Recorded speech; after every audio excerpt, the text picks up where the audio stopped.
Olá, estamos nesse sábado de sol, direto da Feira do Livro, no Estúdio do Livro, um estúdio organizado pela ARI, a Associação Rio-Grandense de Imprensa, em conjunto com a Câmara Rio-Grandense do Livro, o qual o Brasil, de fato, se colocou nesse pool de veículos para estar fazendo suas transmissões aqui direto da feira. E hoje temos o prazer de receber dois nomes que são, acredito, na minha opinião, dos nomes importantes, dos mais importantes da nossa literatura contemporânea.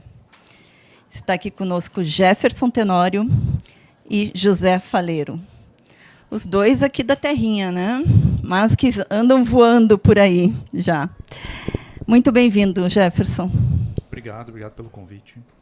Jefferson, eu lembro a entrevista que a gente fez contigo quando tu foi o patrono, aqui nessa praça vazia, né? Em plena pandemia. Quanta coisa mudou de lá para cá, né? Foi uma entrevista com vários sentimentos, né? De alegria, né? Por ser o patrono, e de tristeza por ver a praça vazia, né? Faleiro, coisa boa, hein? Mais um livro chegando. Menos um livro, Spar, né? Menos um livro. Menos um livro, a gente vai se desfazendo dos livros que tá dentro da gente, né? Um já foi, agora falta mais outro. Menos um livro dentro de mim que eu consegui jogar pro mundo. E uma alegria estar aqui. Obrigado pelo convite. Faleiro, que é autor, né, da obra-prima, na minha visão também. Tudo que eu estou falando aqui é na minha visão, mas que eu acredito que muita gente comungue disso, que é Os Supridores, que, para mim, fala muito, enfim, do mundo do trabalho a partir de uma visão, né, de um menino, de meninos da periferia, mas que tem uma profundidade maior do que muitos livros teóricos, né, que a gente estuda nas faculdades. Pois é, tu sabe que eu tenho refletido muito sobre isso. Isso é uma coisa curiosa, inclusive, porque não sei se o Jefferson sente assim, mas eu tenho a impressão que quando, ainda mais agora lançando o livro, né, eu tenho a impressão que as pessoas acham que a gente está apto a falar do nosso livro, porque foi a gente que escreveu. Eu não me sinto assim. Eu estou aprendendo a falar desse livro novo e tal, mas Os Supridores é um livro a respeito do qual eu tenho falado já há algum tempo, né? Então, os leitores vão me ajudando a entender o que eu mesmo fiz, sabe? E aí uma coisa que eu tenho refletido sobre isso é que eu em nenhum momento pensei assim conscientemente, nossa, vou fazer esse livro dialogar com as questões de trabalho, de precarização do trabalho. Por incrível que pareça, eu não tinha pensado nisso. Mas quando eu faço a escolha de determinados personagens, né, então a galera das camadas populares, né, gente de origem humilde, das periferias e que trabalham em trabalhos precarizados, né, acontece de maneira muito espontânea de essas questões do trabalho aparecerem, inclusive, de modo a se entrelaçar com a própria trama do livro, né? Então, não foi um plano consciente, mas é uma coisa que aconteceu muito espontaneamente, dadas as escolhas que eu fiz dos personagens que eu resolvi contar, né? E agora, e esses personagens que tu resolveu contar no livro Vera, que tu está lançando, né? Já teve um lançamento essa semana e hoje vai ter o debate, então, às 5h30, que participam vocês dois, mais o Marcelino Freire, né? Aqui no Teatro Carlos Urbim, que vocês vão falar mais sobre as obras, enfim. Mas essas personagens, que são principalmente mulheres, né? Então, esse livro, eu estou menos apto a falar sobre ele. Estou aprendendo ainda. Então, vamos elaborar juntos. Uma coisa que eu também aprendi agora, nesse início de circuito, foi que eu consegui perceber que, sim, tem mais personagens mulheres do que na maioria das coisas que eu escrevi, não é? Elas também ocupam uma posição menos secundária do que antes, né? Mesmo assim, eu acho que... Eu não diria que o livro... Porque, veja, Vera... Se a gente considerar os personagens pessoa, a gente pode dizer, ok, as mulheres ocupam uma posição mais central. Vera, inclusive, que dá nome ao livro, é a personagem principal. Mas se a gente considerar outras coisas que não são só as pessoas, eu diria que o livro gira mais em torno da mentalidade patriarcal, assim, da mentalidade masculina e de como isso oprime as mulheres, né? Então perceba que eu acho mais correto dizer que não é um livro sobre mulheres, mas é um livro sobre mentalidade masculina, patriarcal e de como isso oprime as mulheres.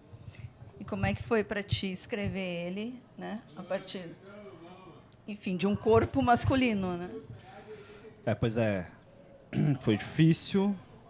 Uma coisa que eu tenho dito é que eu espero que as pessoas entendam que eu não me considero uma exceção por ter escrito esse livro, sabe? Tentar olhar para a masculinidade tóxica de maneira crítica a partir do meu lugar de homem hétero não me faz diferente dos outros homens hétero. Isso é uma coisa que eu acho que tinha que ficar bastante clara. E foi um desafio porque, em muitos momentos, primeiro que foi um desafio estético, porque pensar como construir uma subjetividade feminina, algumas subjetividades femininas de maneira profunda é difícil para mim, que não tenho experiência social de mulher na sociedade, enfim. Mas, além do desafio estético, foi também um desafio no sentido de que, na medida que eu ia escrevendo, o livro ia me jogando em crise, assim, porque eu acho que todos os homens, ou a maioria dos homens, tem noção até certo ponto de que é opressor enquanto homem e tal. Eu também tenho certa noção disso, mas eu ia escrevendo e ia me percebendo pior do que eu pensava, entendeu? Então, porque tem cenas muito, muito pesadas assim nesse livro e às vezes eu pensei assim, cara, mas eu já fiz isso, assim, eu já pensei isso, entende? Então, incrivelmente, foi um troço de autodescoberta também, assim, de se perceber pior do que eu pensava. Tenório, o teu livro também não é um tema simples, né? O avesso da pele já nos atravessou profundamente. Eu vi um comentário de alguém que já leu, né, o De Onde Eles Vêm, que é um novo livro aqui do Tenório, que ela dizia, eu não consigo parar de ler. E isso aconteceu comigo também no Avesso da Pele, né, que é uma leitura que te absorve tanto que é difícil sair do texto. Como é que foi escrever sobre isso que tu viveu também, né? Que é a questão das cotas, de ser os primeiros negros a estarem, a partir do sistema de cotas, políticas afirmativas, ingressando nas universidades. Eu concordo com o Faleiro, né, de a gente ter dificuldade de falar do livro novo. E mesmo quando eu vou falar do Avesso da Pele, eu ainda vou aprendendo, né, com os leitores, com a crítica, com alunos, professores, pesquisadores, né? E com De Onde Eles Vêm eu também estou aprendendo, né, a falar sobre ele, justamente porque o livro ele acaba se completando no leitor, né? Ou seja, a gente escreve e depois é que ele de fato começa a ganhar vida, né? E eu acho que no mundo que a gente vive, as pessoas precisam que o livro tenha algum tema definido, assim, né, para que as pessoas consigam entender esse livro até como mercadoria, né, assim, no sentido, o livro do Faleiro é um livro sobre masculinidade tóxica, né, o livro do Jefferson é um livro sobre cotas, né, então tem um pouco essa síntese, né, para que o livro chegue mais fácil nas pessoas. Mas a gente sabe, né, tanto no livro do Faleiro quanto no meu livro, ele tem muitas chaves de entradas, né, muitas portas para entrar. E no caso De Onde Eles Vêm, obviamente que se passa, né, num período em que as cotas foram implantadas. São personagens negros que entraram, né, pelo sistema de cotas. É a trajetória, a jornada, né, desses primeiros cotistas. Mas o livro aborda uma série de outras questões, né, e que tem a ver com a formação de leitores, tem a ver com a relação familiar, o que seria uma ancestralidade. É também um livro sobre as questões educacionais no ambiente acadêmico, né? Ou seja, o mundo do trabalho também, né, entra aqui, ou seja, o trabalho como um impedimento, né, para que pessoas da periferia consigam estudar. Então você tem aí uma série de temas, né, que o livro aborda, mas que traz como pano de fundo, né, a implantação das cotas raciais. Vocês dois trabalham muito, né, na literatura de vocês, um mundo e que a sociedade, digamos, burguesa tenta esconder, né? Que não quer muito enxergar, que está sendo obrigada, na verdade, a enxergar, né? E trazem essa visão, enfim, como homens negros e do lugar de onde vocês vêm, né? E, ao mesmo tempo, a literatura de vocês está tendo uma aceitação muito grande. Como é que tu avalia isso? Eu acho que talvez o que você chame de burguesia a gente pode colocar como branquitude, né? Assim, Sim. no sentido mais amplo.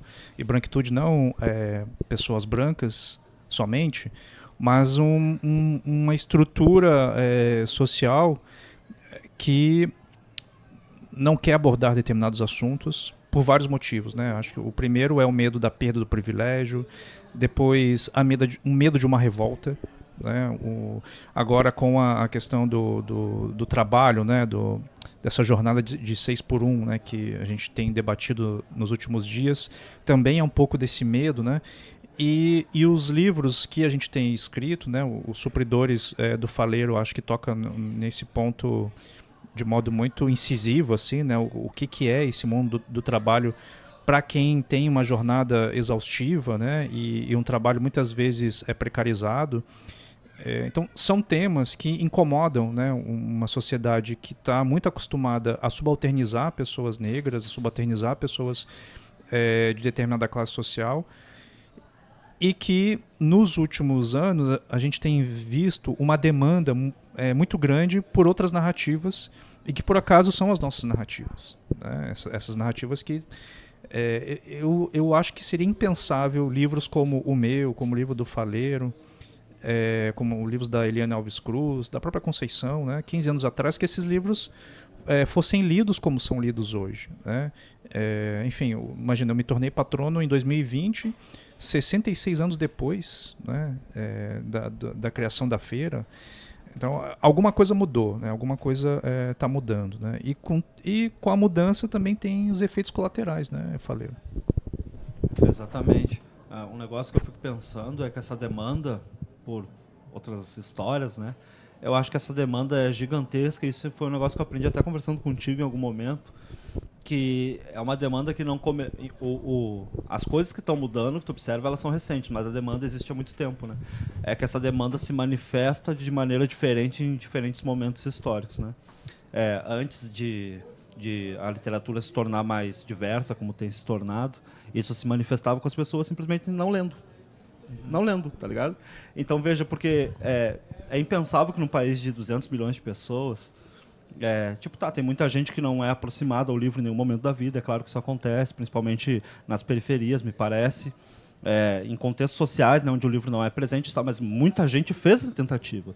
Não, poxa, dizem que é legal, deve ser legal, vou ver aqui. Pô, aí tu abre o troço, tipo, desde a capa já não tem nenhum diálogo com a tua bagagem cultural, intelectual, a linguagem não tem nada a ver, o contexto, as coisas, as circunstâncias que o livro apresenta não dialoga com como é a tua vida, né? É aquilo que a gente está cansado de dizer já, né? Pô, os caras viajar para Paris, né, tô cansado, vou ir lá, conhece um novo amor. Poxa, quem é que vive isso, entendeu? Então, tipo, as pessoas sentiam falta de se enxergar também nessa perspectiva do conteúdo, eu diria, assim, das temáticas, mas também na forma, né, em como é elaborada a proposta estética do livro, né, que é, a meu ver, a mudança que tem acontecido, né. Acho que o Jefferson, na verdade, tem uma galera, muita gente, assim, que está tornando a literatura mais diversa nos últimos tempos, tem feito esse movimento. E aí é curioso porque esse desconforto dessa galera hegemônica se dá em muitos níveis, assim, muitos. Mas tem um que eu acho muito curioso, que é se sentir o outro quando entra em contato com um texto como o meu, como o do Jefferson. Então, tipo assim, porque é uma sensação que a gente já conhecia, né, Jefferson? A vida inteira, né? A gente pegar o livro assim e pensar, tá, eu vou acompanhar essa história, mas isso aqui não é eu, não é minha família. Nunca vou viver isso. Não é a minha história. Eu sou outro, a partir do momento que eu entro aqui, eu sou o outro nessa parada aqui. E agora eles estão experimentando isso. E tinha mais e nessa relação também tem mais uma outra coisa que, além de a gente não se identificar, havia também uma violência de impor aquele modo de vida, aquele modo de linguagem, aquele modo de viver, né, como se fosse universal. Né? E aí quando a gente, com as nossas literaturas, ela não é taxada de universal porque ela não é aceita como universal. Né? É que nem aquelas cenas de, sei lá, duas pessoas negras no cinema que tem uma relação amorosa, pessoas brancas não se identificam com aquele casal. Né? Parece que tem que aparecer uma pessoa branca para que, né, as pessoas brancas se sintam contempladas. Ao contrário, já não acontece. Então, se você tem na tela, né, vamos pegar lá Titanic, por exemplo, né, ou seja, pessoas negras, enfim, brancas, todo mundo se identifica com aquele casal branco porque é tido como universal, né? A história é sempre contada pela classe dominante, né? E parece que agora está vindo uma outra história à tona. Parece que não está vindo, né? Com muita gente escrevendo sobre isso. E tu falasse, uma entrevista também que a gente fez uma vez contigo, que antes de ser escritor, tu era um ávido leitor, né? Que a leitura te despertou isso. E tu também, Jefferson, traz muito essa questão, né? Da importância da leitura. E o que a gente está vendo hoje é que, não só por falta de acesso, como nas periferias, mas mesmo as pessoas que têm acesso não estão lendo, porque esse aparelhinho aqui está tomando o nosso tempo e a nossa vida, né? Então, como despertar realmente, de novo, ou mais profundamente, o gosto pela leitura? Eu acho que, na verdade, a gente anda lendo. A gente talvez tenha mudado o modo de ler, né? O celular, as pessoas, no fim das contas, estão lendo e escrevendo, né? É isso que elas estão fazendo, né? Assim, quando estão nas redes sociais, né? Claro que não seria, talvez, uma escrita, uma leitura qualificada ou estética, no sentido da literatura, mas as pessoas estão fazendo esse exercício de leitura escrita. O que me parece que tem acontecido é que há uma disputa muito grande pela nossa atenção, né? Que daí já é uma outra coisa. Então, por isso que os podcasts fazem tanto sucesso, né? Porque o podcast te permite que você ouça, né, algum programa, alguma entrevista, e que ao mesmo tempo você vá fazendo outras coisas, né? Então, você lava a louça, você faz alguma coisa manual, né, que você não precise muito pensar, e ao mesmo tempo você está escutando. O livro, ele te pede um outro tempo, né? Ele te pede uma mobilização de praticamente todos os teus sentidos, né? Ou seja, e principalmente dos olhos, né? Que é diferente de quem está escutando, que você pode, né, olhar para outro lugar. O livro não, o livro ele te pede para que você tenha que fixar os seus olhos ali, tenha que blindar o seu ouvido de outros barulhos, né? Você tem que ter, a tua respiração tem que estar tranquila, ou seja, você precisa entrar num modo de leitura que é muito diferente de quando a gente está no aparelho, né? Ou rolando lá a barra das redes sociais, né? Eu acho que o que a gente tem que fazer é, primeiro, tornar o acesso ao livro mais fácil, né? Isso tem a ver com preço, tem a ver com a disponibilidade, tem a ver também com mediadores de leitura, né? Ou seja, quem é o mediador de leitura? Professores, bibliotecários, livreiros, feiras de livro, né? Ou seja, tem que criar um sistema para que esse leitor se sinta à vontade e consiga chegar no livro, não que ele vai deixar o celular de lado, mas talvez mobilizar por mais tempo essa atenção que o livro pede, né? Eu queria começar comentando um negócio que o Jefferson falou, essa mobilização dos sentidos do livro, inclusive, é o que faz dele tão especial, assim. Então, porque, tipo, uma preocupação que eu tenho, eu sei que quem não tem o hábito da leitura geralmente pensa que é só dar sem receber, tá ligado? Pô, então eu não vou poder olhar para todo lado, não vou poder ouvir não sei o quê, vou ter que parar aqui de fazer o que eu tô fazendo, vou ler, será que vale a pena? Não, mas acontece que esse movimento, tá ligado? Faz tu entrar na parada de uma maneira que filme nenhum consegue, né? Que podcast nenhum consegue, então, tipo, tem uma fruição que só o livro é capaz de proporcionar, né? Mas para mim, eu acho muito difícil de pensar essa problemática como um todo e já é difícil para mim ter uma noção dela como um todo e muito menos pensar assim saídas, sendo bem franco, né? Inclusive, uma coisa que eu tenho entendido e tenho feito um movimento que talvez seja meio egoísta, é de perceber que talvez eu nem tenha que me preocupar com isso. Tem muita gente qualificada se preocupando com isso, na real. Eu sou um escritor, sabe?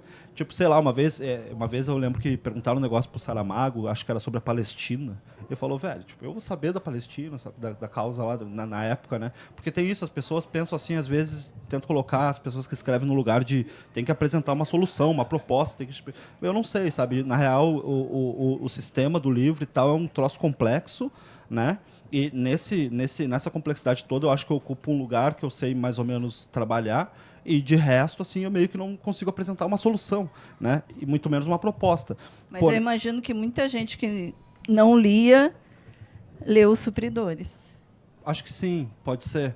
Mas, embora eu não consiga apresentar uma solução, tem algumas coisas nas quais eu fico pensando. Por exemplo, eu concordo com o Jefferson, que eu acho que tem uma disputa de atenção muito mais do que pensar que esse novo contexto das tecnologias afastou os leitores dos livros, assim, eu concordo. Tem muita gente lendo nos Kindle da vida, Cara, tem uma rede social de livros, né, o Wattpad e tal, que, tipo assim, ninguém conhece, mas, assim, milhões de acessos, as pessoas estão lendo ali. E ali não é simplesmente as mensagens, sabe, de redes sociais. Ali é, inclusive, trabalho estético mesmo, de elaboração literária, né? Então, tipo, tem algumas coisas acontecendo, assim, que são difíceis de medir. Mas eu não deixo de pensar numa coisa estranha que aconteceu, que é o seguinte. Quando chegou esse contexto tecnológico, tu tinha outros países, assim, onde os leitores e a tradição de se ler livro já estavam muito bem estabelecidas, né? E aí, a internet também chegou nesses países, entende? Então, é diferente o impacto que aquilo ali vai ter ali no impacto que vai ter num país como o Brasil, que ainda não tinha se estabelecido essa tradição de leitura, né? Eu não acho que afaste, mas talvez dificulte a pessoa que não é leitor. Eu acho que um cara que já era leitor não vai deixar de ler pelo contexto tecnológico. Mas a pessoa que não era, eu acho menos provável hoje em dia de ela se interessar com tudo que tem, com essa disputa de atenção, inclusive, dos podcasts, das séries da vida, né? Agora, como modificar isso, para mim, me parece muito difícil. O que eu percebo é um ciclo, e assim, falando de maneira bem abstrata, se a gente conseguir quebrar esse ciclo de alguma maneira, ótimo. Que, aí pegando a minha própria experiência social, que é o seguinte, o livro não era um troço presente. Simples assim.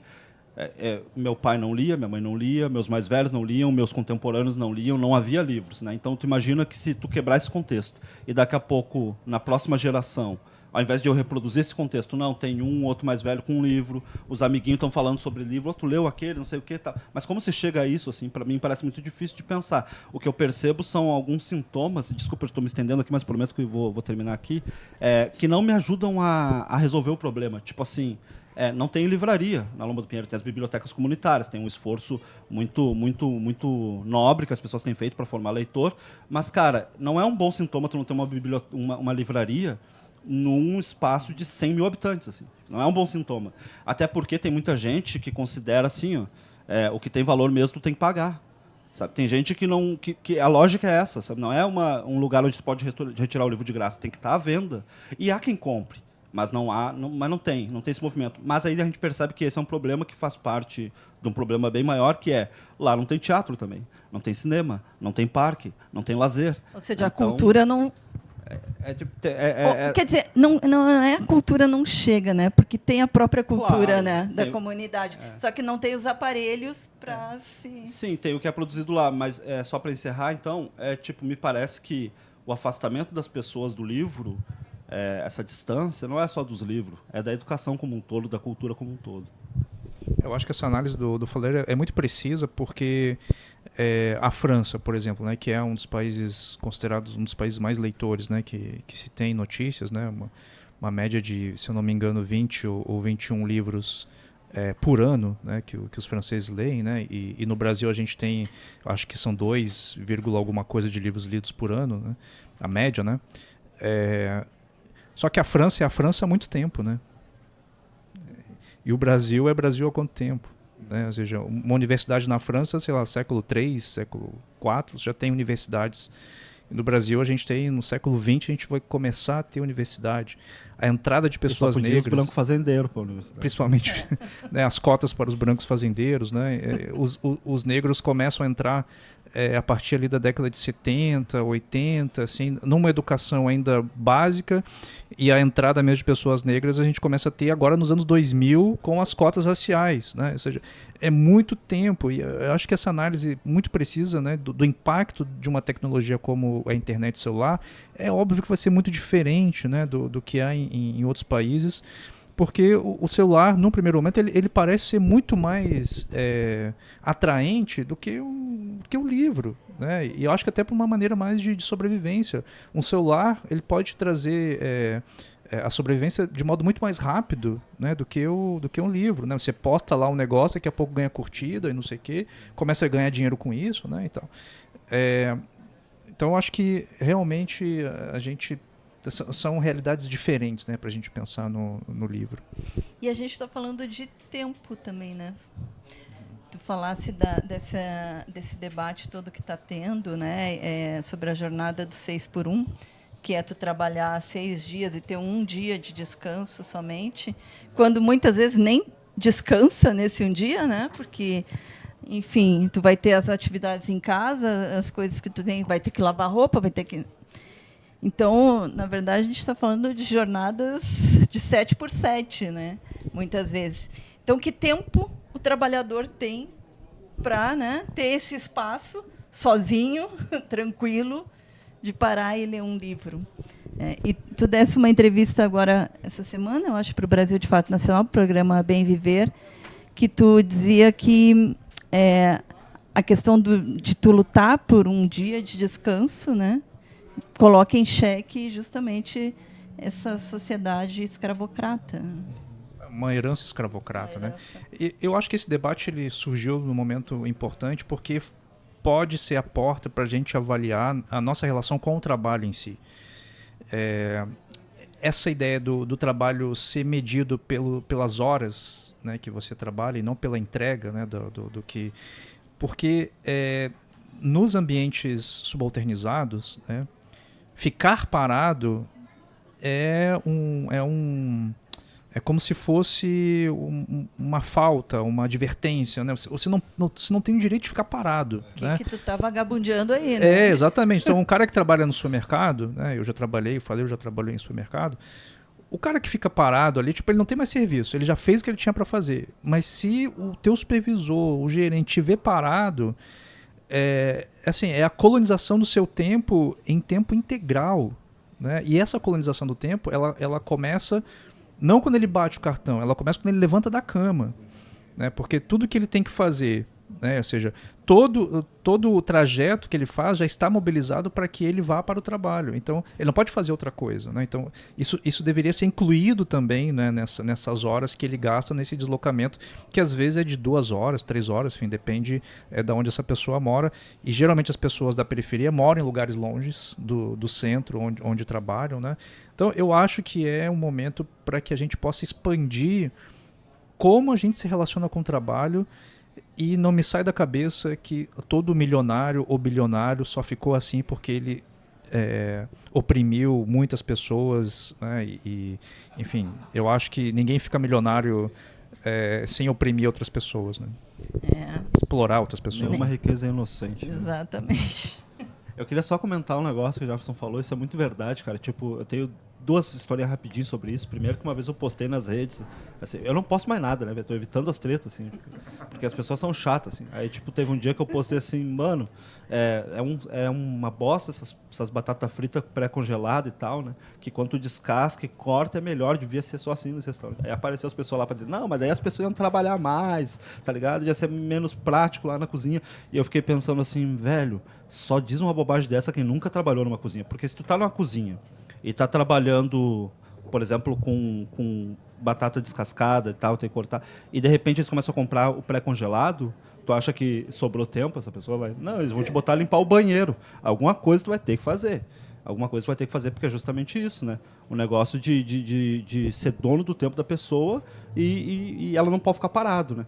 E o outro negócio que eu ia falar sobre isso, cara, é que... Poxa, agora me fugiu. Se eu lembrar, eu retomo. Mas era sobre isso do tempo. Tem o livro A Sociedade do Cansaço, né? Que traz esse debate muito profundamente, assim, né? Tipo, a nossa vida, e com o celular mais ainda, né? Porque com o WhatsApp tu tá trabalhando o tempo inteiro. Tipo, é meia-noite, às vezes eu estou recebendo mensagem referente a trabalho, de demandas. Então, o nosso tempo está cada vez mais sendo realmente sugado, né? Na verdade, a fronteira já foi borrada entre o mundo privado e o mundo do trabalho. Né? Ou seja, é a capitalização da privacidade. Né? Então, o WhatsApp ele é essa porta, né, que permite que outras pessoas entrem em contato com você em qualquer horário, em qualquer momento. Né? E aí você trabalha sem se dar conta que está trabalhando. E o pior, quando você chega ao final do dia, você tem a impressão de que não fez nada. Né? Porque é quase como se fosse uma naturalização dessa exploração do trabalho na vida privada. Estou em casa, estou só respondendo no WhatsApp, né? Estou só fazendo um videozinho aqui. E aí, no fim, quando você vai contabilizar e vai ver o tempo que você gastou, né, fazendo essas coisas, realmente eu acho que é uma tática, né, uma sofisticação, na verdade, da exploração, né, que é a exploração de si mesmo, né, que é o que o Byung-Chul Han fala na Sociedade do Cansaço. Né? Ou seja, você se auto-explora, já não é mais o teu chefe que está dizendo para você fazer, é você mesmo que te impõe essas metas, te põe nesse lugar de produzir cada vez mais e nunca é suficiente. Né? Posso só fazer um comentário, Claro. fazer uma pergunta para o Jefferson? Tipo, esse contexto, né, dessa... Será que é uma sofisticação? Sem dúvida, melhora a vida dos caras que já são ricos, né? Mas, às vezes eu fico pensando, tanto pro caso da uberização, também como das pessoas que trabalham remotamente, que mexem muito com o WhatsApp e tal. Às vezes eu fico pensando que é uma coisa meio oposta com sofisticação, que é um negócio assim... Sabe quando surge um troço novo e aí, por um tempo, é meio terra sem lei, assim? Mas dá um jeito, dá um tempo... Pelo menos essa é a minha esperança, que se regulamente as paradas, né? Porque, tipo assim, eu me lembro quando surgiu, um exemplo bobo aqui, sei lá, quando surgiu as redes sociais mesmo, esse contexto tecnológico, de repente, cara... No Orkut. Eu não tive Orkut, mas tipo essa época aí. Um pouco depois até, assim, de repente tinha, por exemplo, um exemplo separado, assim, mas tipo, tinha uma galera, de repente, bombando com as músicas feitas em casa e tal, os perfis de stand-up que fazia em casa e tal. E tu percebe que naquele momento era meio terra sem lei, essas pessoas ficaram milionárias, assim, fazendo música de maneira caseira, às vezes, sabe? Só que rapidamente a indústria controlou essa parada, assim. Hoje em dia tu não consegue mais, sabe? Tipo, foi uma janela de tempo que teve para as pessoas que tipo não tinha ninguém controlando essa parada. Eu fico me perguntando se esse contexto, ou talvez eu esteja sendo muito otimista, se ele não é temporário, assim. Sabe, tipo, por enquanto, essas empresas estão abusando justamente dessa janela que se abriu, né? Estão fazendo as pessoas trabalhar no WhatsApp, gravando um vídeo aqui, gravando um vídeo ali, a uberização, essas paradas todas, mas que em algum momento vai se regulamentar, ou não. Não tem essa perspectiva. Com a inteligência artificial, assim, vindo aí... Na verdade, o capitalismo ele precisa das coisas muito bem decodificadas, né? Tudo aquilo que não é muito codificado, ou tudo aquilo que é muito nebuloso, que é meio estranho, o capitalismo dá um jeito de codificar, de colonizar, de identificar, nomear, para que aí sim ele consiga ter um controle. E, enfim, isso é o que acontece com os nossos livros, né? Como os nossos livros eles são livros que têm muitas camadas de subjetividade, como é que eu vendo isso? Né? Eu vendo como um livro de cotas e um livro de masculinidade tóxica. Né? Ou seja, você tem uma codificação muito rápida para você... Agora, na questão dessa autoexploração, eu vejo que daqui para frente, eu acho que a tendência é que isso piore. Meu Deus. E não que... assim, eu não consigo ver uma melhora nesse sentido, porque as relações de trabalho que a gente está se encaminhando, ou seja, tem cada vez menos pessoas com carteira assinada, cada vez menos pessoas... A ideia de empreendedorismo é uma ideia muito forte, já faz parte já do... Ou seja, uma ideia errada de empreendedor, né? Porque a gente sabe que o empreendedor, a própria palavra diz, né? É aquele que ele vai empreender alguma coisa, mas ele vai empreender desde que ele tenha condições para fazer isso. Né? Se não der certo, ele volta para aquilo que ele está fazendo. Né? E que trabalhador é esse que tem condições de fazer isso? Né? De empreender. Vou tentar isso aqui, mas não der certo, eu volto. Né?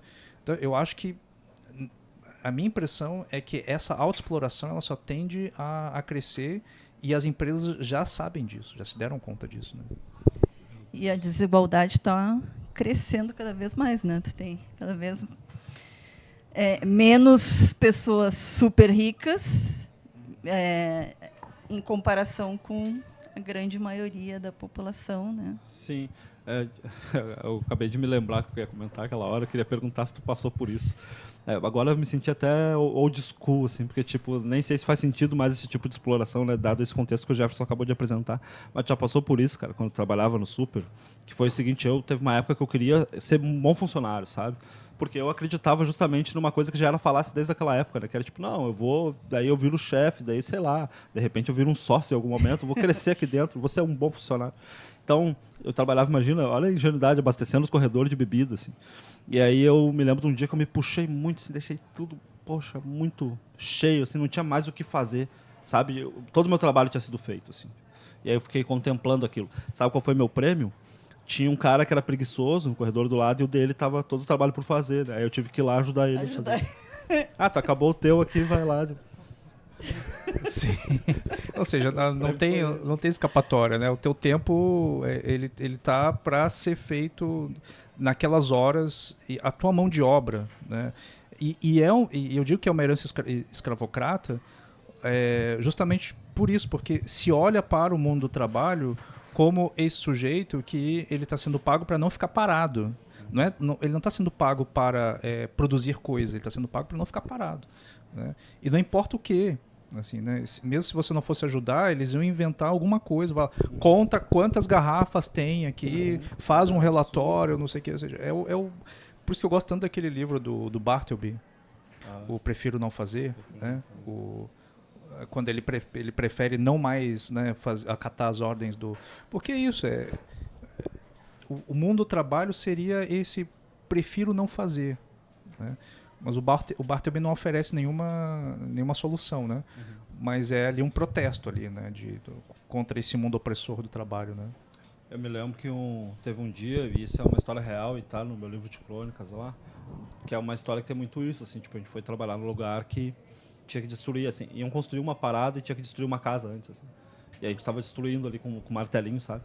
Destruindo os tijolos macios, assim, tá. Aí a gente ficou trabalhando ali e tal. E aí o cara explicou, tá, beleza, amanhã vai vir a máquina aí pra terminar de demolir.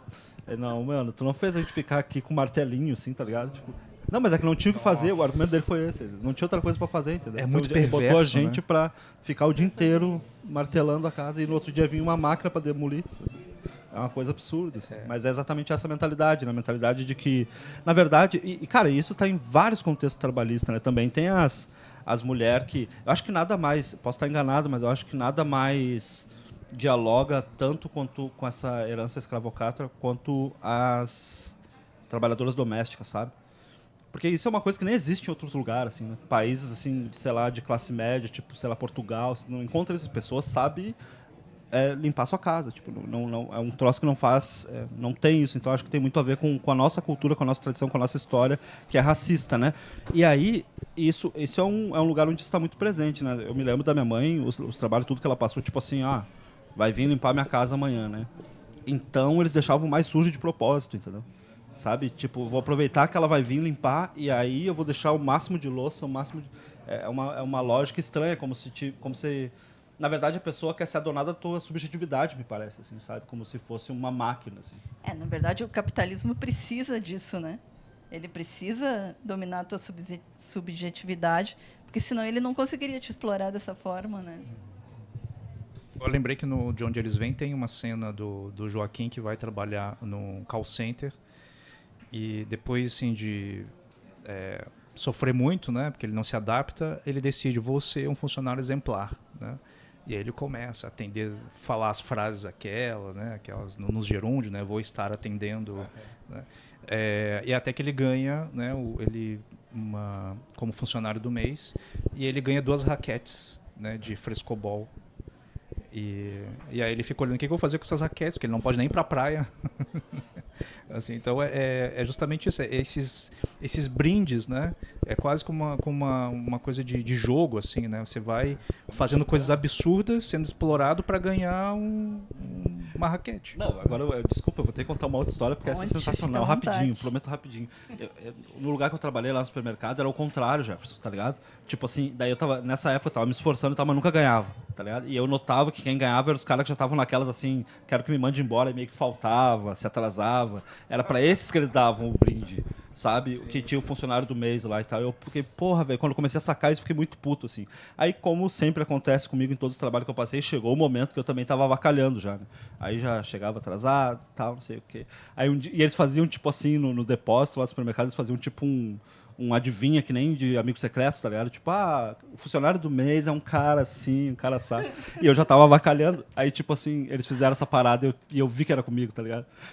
Um cara assim, assim, assado. Tá. É pra mim que eles vão dar esse bagulho. Eles viram que eu tava avacalhando, né? E aí, é o José e tal. Aí eu falei, não quero, obrigado. Criei um climão no depósito, todos os funcionários, assim.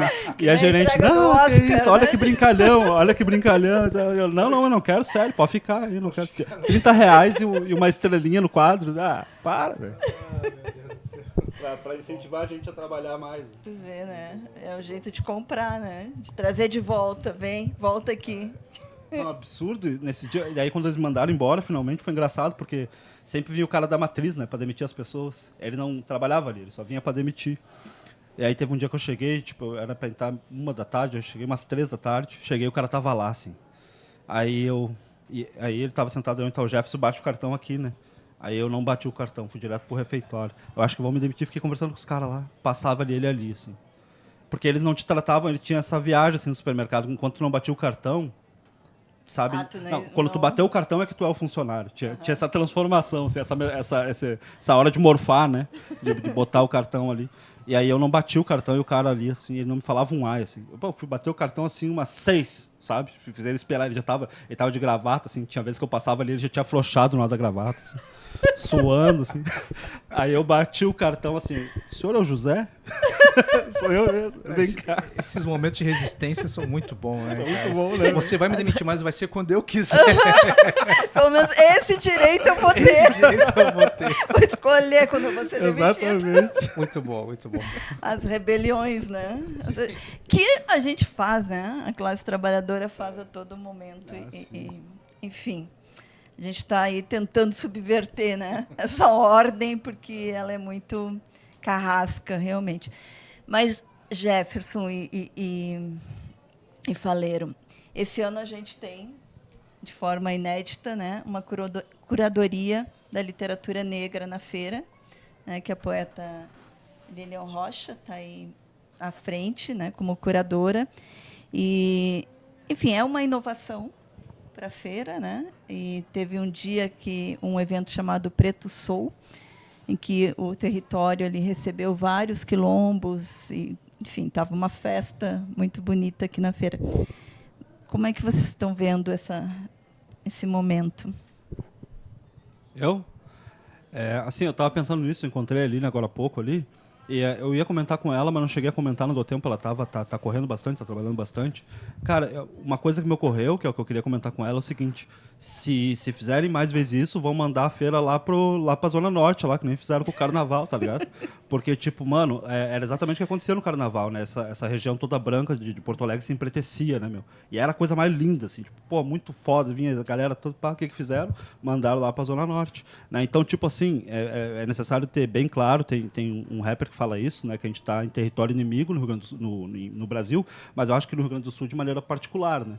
Então, tipo assim, essas pessoas, a gente precisa lembrar que a maior parte das pessoas aqui não gostam dessas paradas, tá ligado? A gente acha lindo, a gente acha muito foda, mas assim, tem um movimento de resistência que é capaz das piores coisas, assim, contra essas medidas, né? E outra coisa que eu fico pensando sobre isso é o seguinte: eu acho que a problemática do racismo e da falta de diversidade, que nem uma outra coisa que eu comentei agora há pouco, ela faz parte de um pacote maior, assim, um problema gigante, tal, social. E aí é tão grande, um problema tão grande, tão complexo, que eu acho que tem que ser atacado de duas frentes, né? Uma a longo prazo e uma de maneira mais paliativa, assim, para melhorar as coisas meio que já, assim, porque veja bem, o que seria o ideal? E tu vai ver que o ideal é difícil de alcançar a curto prazo, né? O que seria o ideal? O ideal é tu ter diversidade, então pessoas negras, mulheres, pessoas trans, pessoas gays, nos espaços de poder, né? Então, tipo, os donos das editoras, essas pessoas, os curadores sempre, sabe? Essa diversidade está presente o tempo todo. Aí tu vai ter livros mais diversos, tu vai ter público mais diverso, né? Tu vai ter toda uma gama de diversidade.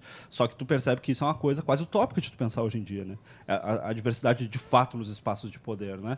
Então, como não se tem isso, eu acho a iniciativa de ter uma curadoria voltada para isso, como foi esse ano, eu acho que é um bom paliativo, assim, para já, assim, eu acho que funciona. Mas o que a gente quer, eu acho, como sociedade diversa e tal, eu acho que é um problema que se resolve só a mais longo prazo. Olha, eu acho que eu não vi nada de inovador, né? Inclusive, eu acho que chegou com um delay, assim, né? Porque na década de 90, o Ronald Augusto, junto com Oliveira Silveira, fizeram artigos pedindo que houvesse mais autores negros e negras na Feira do Livro, década de 90. Tá?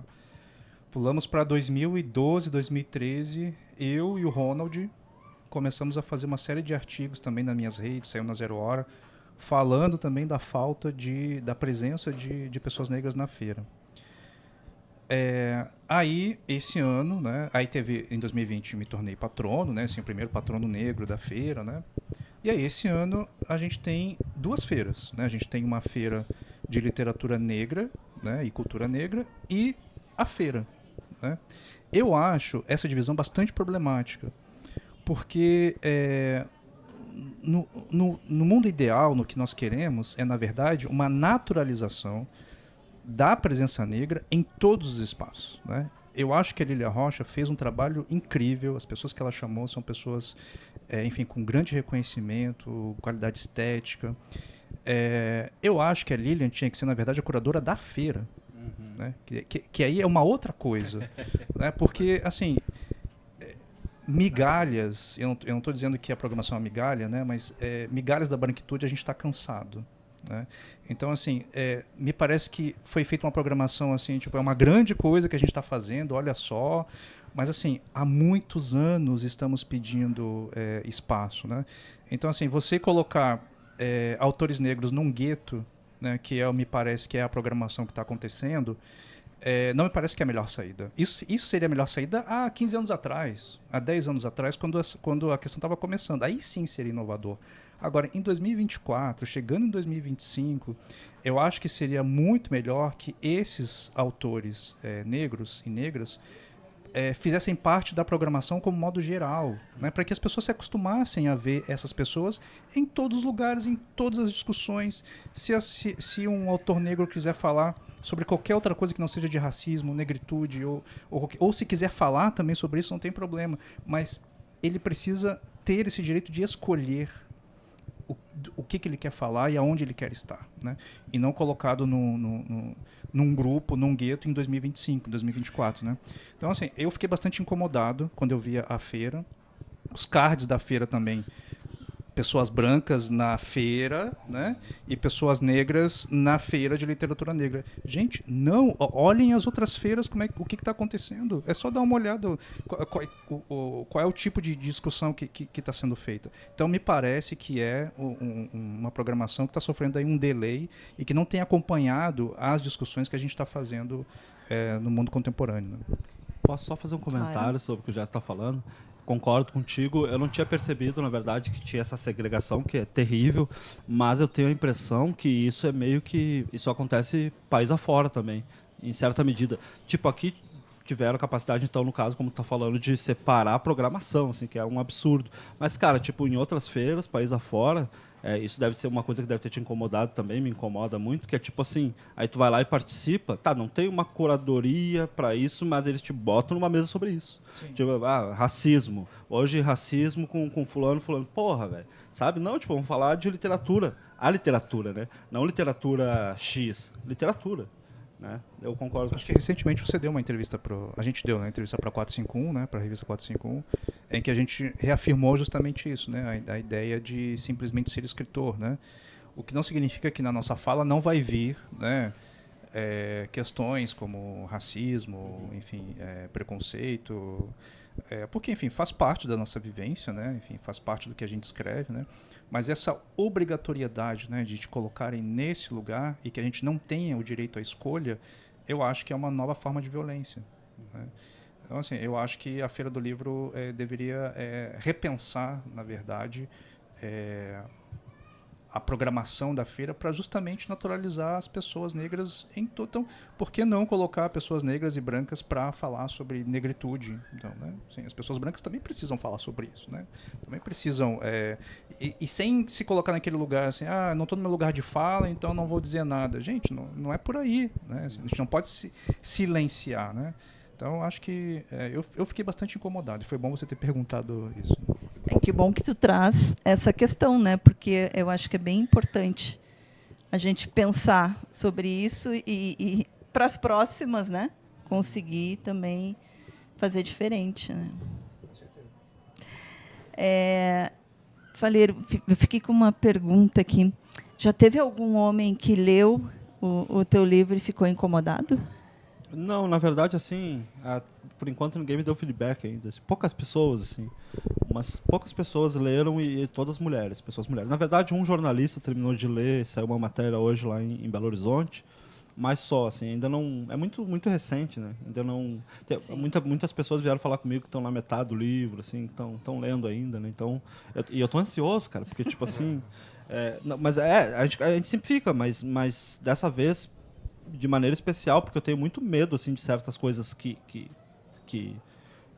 só esse trabalho, são medos particulares desse trabalho. Assim. Então, tipo assim, por exemplo, eu apresento umas paradas que eu gostaria muito que as pessoas percebessem, homens também, mas principalmente as mulheres, que eu estou criticando essa parada, tá ligado?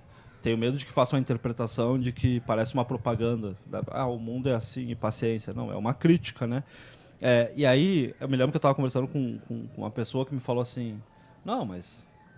e essa pessoa tinha lido, né? Não, mas dá pra ver e tal. Pois é, mas é que o medo que eu tenho nem diz respeito a isso, entendeu? Eu acho que eu fiz um bom trabalho, assim, sabe? Eu acho que dá pra ver que é uma crítica, mas é que tem um efeito manado hoje em dia que é foda, entendeu? Então, tipo assim, 3 ou 4 diz que é isso, já vem mais 3 ou 4 e daqui a pouco vira isso. Não é, mas vira, entendeu? Então, eu tô ansioso pra ver o feedback das pessoas. E tu já teve algum feedback, Tenório? Já estou tendo algumas leituras, as pessoas... não muitas, né? Porque o livro acabou de sair, né? Mas tenho sentido assim que as pessoas entenderam assim o livro, entenderam a proposta do livro, né? Que não era para falar sobre o processo das cotas, né? Mas justamente fazer uma análise mais complexa da jornada, né, intelectual desses alunos que entram pelo sistema de cotas, a dinâmica na universidade, como funciona também as estruturas de poder dentro da universidade, entre professor e aluno, né? Então, tem outras camadas, assim, e eu tenho recebido assim, muita coisa legal assim, das pessoas entendendo, né, qual é a proposta do livro. Né? A gente nem falou, né, sobre as censuras que tu sofreu com o Avesso da Pele e que talvez, né, pelo tema desse livro, possa vir sofrer novamente.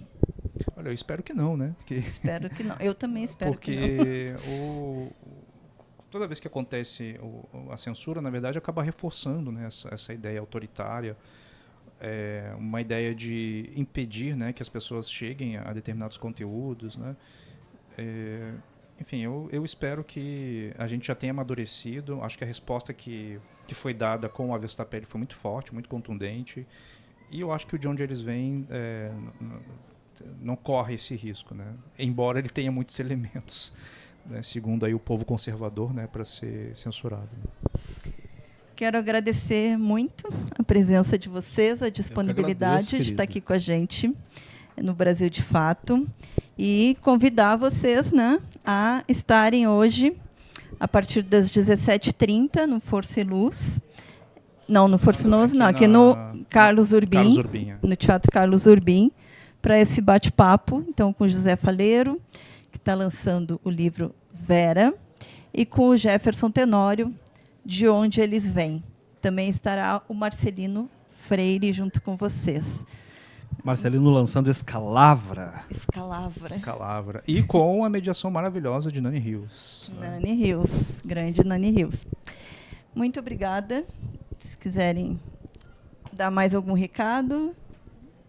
Não, para mim de boa, só isso, convidar o pessoal para aparecer, agradecer de novo, é sempre um prazer te encontrar, conversar sobre livros, sobre literatura, e é isso aí. E lembrando que depois da nossa conversa vai ter autógrafos, né, na praça ali a partir das 19 horas.